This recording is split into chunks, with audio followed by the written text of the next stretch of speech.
શું બેન આપનું નામ? ભાનુબેન બચુભાઈ. શું ભાનુબેન તમે કહો છો? અમારે એટલું કહેવાનું છે કે મારા જેઠના છોકરાની છોકરી તો સાહેબ એમે ગયા રાજકોટ, અમને બોલાયા એ લોકોએ કે તમારી છોકરી મરી ગઈ છે, તમે અહીં આવીને મોઢું જોઈ જાઓ. તો મારા જેઠના છોકરો અને છોકરાની વહુ અને છોકરો એનો મારા જેઠનો છોકરો જેલમાં પડ્યો હતો. જો બે મા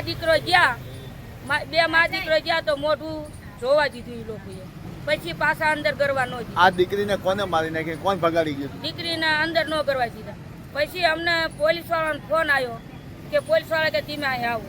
અમે અહીંયા ગયા તો પોલીસ વાળાને એને એવું લખાયેલું કે સાહેબ દવા પી ગઈ છે, દવા પી ગઈ એવું એને લખાયેલું. પછી અમે ગયા ને પછી પોલીસ વાળાને વાત કરી કે સાહેબ દવા નથી પીધી, ઢોર મારીને બાળક મારી નાખ્યું અંદર અને સિઝરિંગ કરીને બાળક લીધું. એક દી આગળ બાળક મર્યું, વાય દીકરી મરી. બરોબર, તો અમારે આનો ન્યાય માંગ્યો. હવે આ દીકરીને કોણ ભગાડી ગયો તો ક્યાંથી ભગાડી ગયા હતા? સાયલેથી દીકરીને ભગાડી ગયા.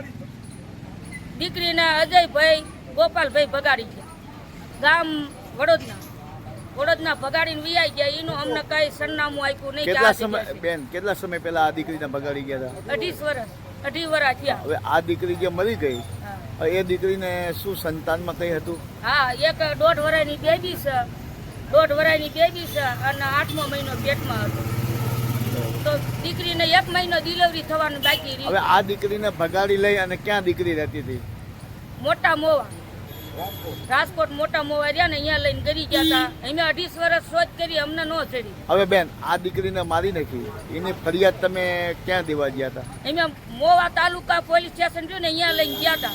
તો એ લોકોએ એમ કીધું કે અત્યારે તમને કે અમે કેસ નહીં લખી, બરોબર, અત્યારે દીકરીને બાળવાની એવી બધી વિધિ કરાવો, તમારો કેસ લખશું પણ રિપોર્ટ આવે પછી.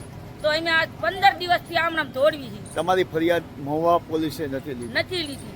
હવે આ બાબતે હવે આપ શું કરશો આગળ? આ બાબતમાં ગાંધીનગર અમે અરજી દીધી છે, દેવી છે, અને સુરનગર ડીએસપીને અરજી દેવી છે અને રાજકોટ ડીએસપીને અરજી દેવી છે. હવે અમારે આગળ હાલવાનું થાય છે.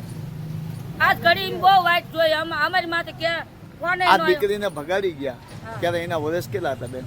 એના 17 વર્ષ હતા. અને આ દીકરીનું નામ, એના બાપા નામ શું હતું? દીકરીના બાપાનું નામ વિક્રમભાઈ અને પાયલબેન વિક્રમભાઈ.